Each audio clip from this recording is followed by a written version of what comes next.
अब समझिए ध्यानपूर्वक कि आप सुख किसको समझते हैं।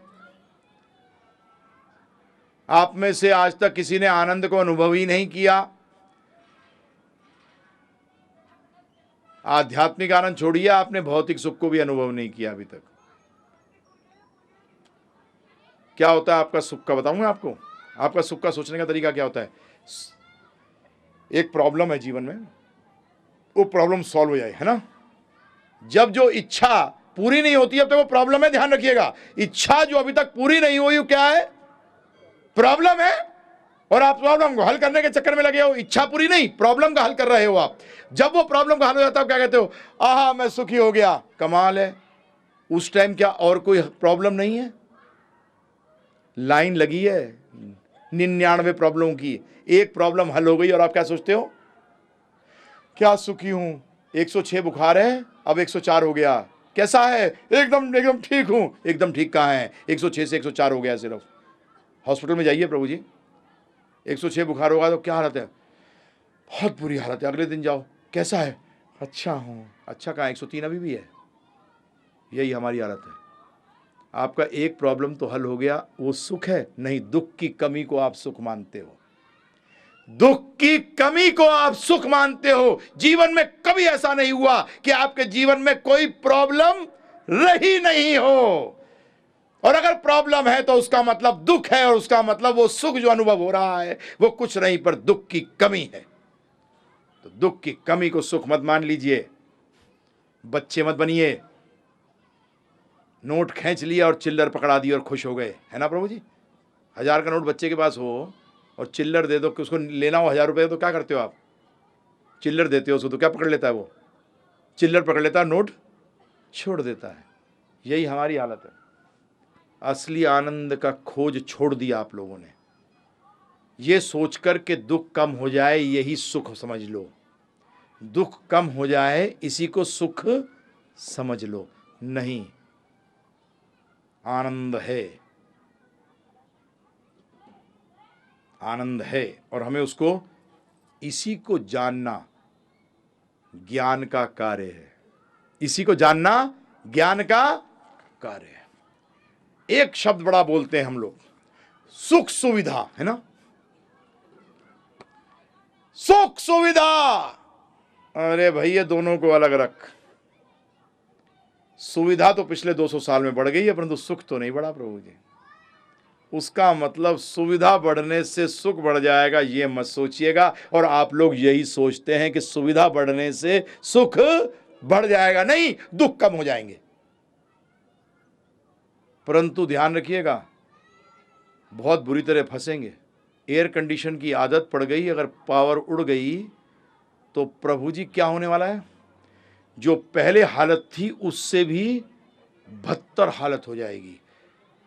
आज अगर टेररिस्ट कहीं पावर स्टेशन में लगा दे बम तो हम तो गए 15-20 दिन में, 1 महीने के लिए। तो क्या होने वाला है प्रभु जी, उसके बाद जो पंखे में रहने की आदत होगी उसको कम दुख होगा, जिसको पंखे में रहने की आदत नहीं होगी उसे और कम दुख होगा, और जिसको एसी में रहने की आदत होगी वो गया, वो लाइन से ही गया है प्रभु जी।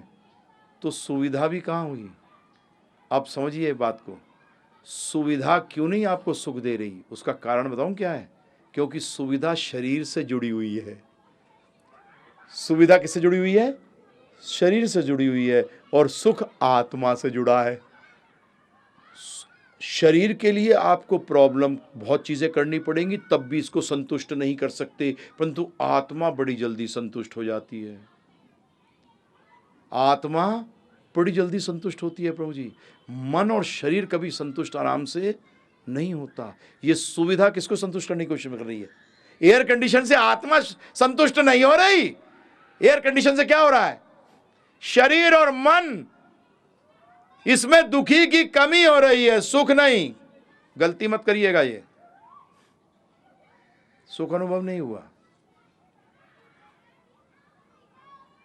आप कहोगे कमाल है, हमारा तो सारा, आपने जो सोचते थे सारा विचारधारा ही बदल दी। मैंने नहीं बदली, ये विचारधारा गीता की है, ये मेरी विचारधारा नहीं है प्रभु जी, ये ध्यान रखिएगा। सुविधा होना खराब नहीं है, परंतु सुविधा के लिए ही कार्य करना सबसे बड़ी मूर्खता है। इससे बड़ी मूर्खता और कोई है ही नहीं,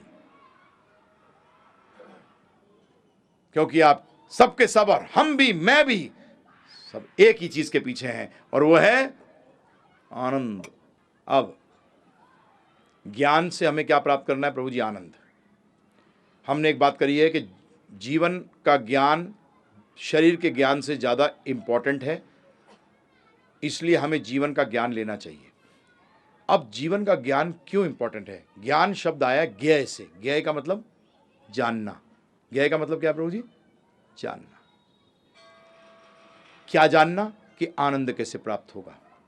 कल मैं सिद्ध कर चुका हूं आपसे कि आप जीवन में सिर्फ एक ही लक्ष्य, सबका, जो यहां बैठे हैं, जो यहां बैठे नहीं हैं, पेड़ है, जानवर है, सबका लक्ष्य एक ही है। क्या है?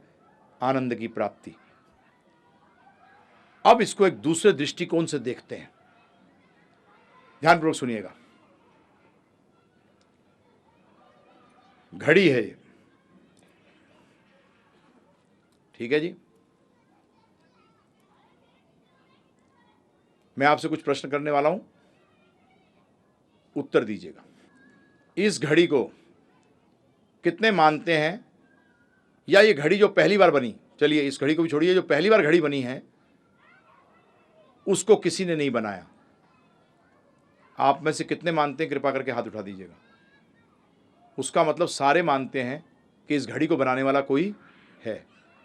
दूसरा प्रश्न,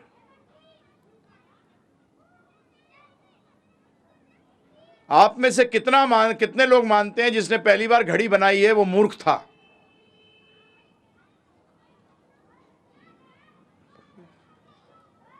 हम बनाने जाएं, अभी हमसे भी नहीं बनेगी, हमें बोल दिया जाए कि बना लो भाई, तो भी हमसे घड़ी नहीं बनेगी।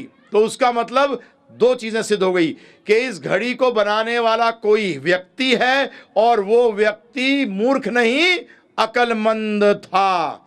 तीसरा प्रश्न, आप में से कितने लोग मानते हैं कि इस घड़ी को बनाने वाला जो व्यक्ति था, अक्लमंद व्यक्ति था, उसने इस घड़ी को बगैर किसी उद्देश्य के बनाया है? हाँ बोले, मैं ही मिला था क्या? अक्लमंद व्यक्ति, अब तीन चीजें आ गई, व्यक्ति, अक्लमंद और तीसरा उद्देश्य। उसका मतलब कोई भी चीज जो बनी है किसी व्यक्ति ने बनाई है जो कि अक्लमंद है और जिसके पीछे कोई उद्देश्य है। अब मैं आपसे प्रश्न कर रहा हूं कि अज्ञानी कौन होगा? मोबाइल है, मोबाइल के मामले के अंदर अज्ञानी किसको कहोगे?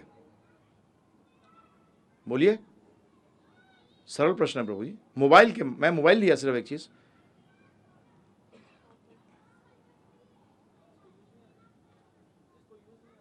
बिल्कुल, जिसको कि उसका पर्पस, जिसको कि उसका उद्देश्य नहीं मालूम। बिल्कुल ठीक। क्या है? सिंपल चीज है कि अज्ञानी व्यक्ति कौन होगा मोबाइल के मामले में? जो कि मोबाइल के उद्देश्य को नहीं जानता कि ये क्या करता है। राइट? वो सुखी होगा, दुखी होगा?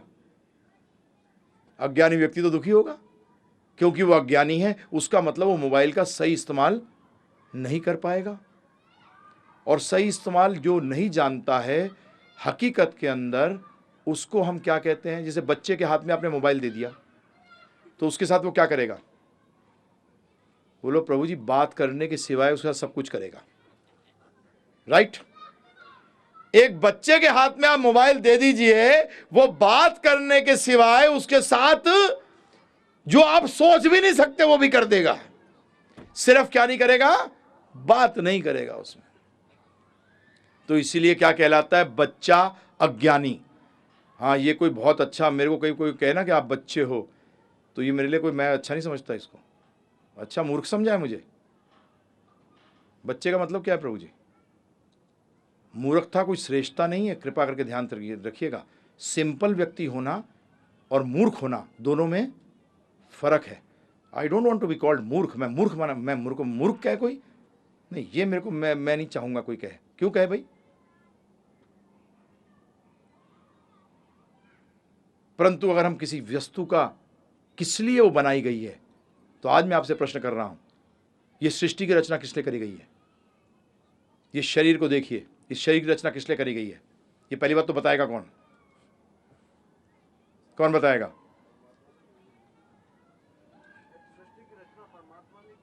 जी, और सिंपल करिए इसको, सृष्टि की रचना वही बता सकता है जिसने इसकी रचना करी है। अभी कौन है, क्या है, उसकी चर्चा में नहीं पढ़ रहे हम सिंपल बात कर रहे हैं कि सृष्टि की रचना और इस शरीर की रचना, इन योनियों की रचना जिसने करी है, वही बता सकता है इसकी रचना क्यों करी गई है।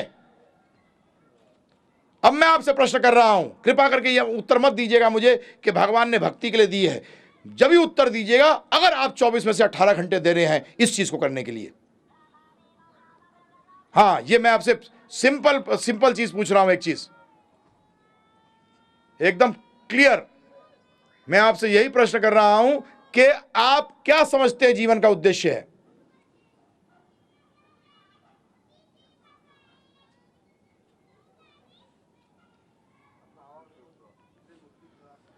आप कितना समय लगा रहे हैं उसके लिए? जीवन में कितना लगाया अभी तक? कितने दिन से? उससे पहले नहीं लगाते थे? नहीं लगाते थे ना प्रभु जी। उसका मतलब जब पता लगा तब लगाया, उससे पहले क्या किया? नहीं मालूम था तो क्या करा? उद्देश्य के से, उसका मतलब उतने साल आपने बिगाड़ दिए। नहीं बिगाड़ दिए? ठीक है, बाकी क्या कर रहे हैं फिर? नहीं प्रभु जी, पता ही नहीं आपको। जब पर्पज ही नहीं मालूम तो ये भी नहीं कह सकते कि सही कर रहे हैं या बिगाड़ रहे हैं। अभी तो आप ये कहिए कि हकीकत के अंदर सब जो जहां बैठे हैं, क्योंकि वो जो जिस चीज को समझते हैं जो जीवन का उद्देश्य है, उसी के लिए अपना जीवन लगा रहे हैं। आप जो समझते हो जीवन का उद्देश्य है, उसी के लिए अपना समय लगा रहे हो। नहीं लगा रहे हो?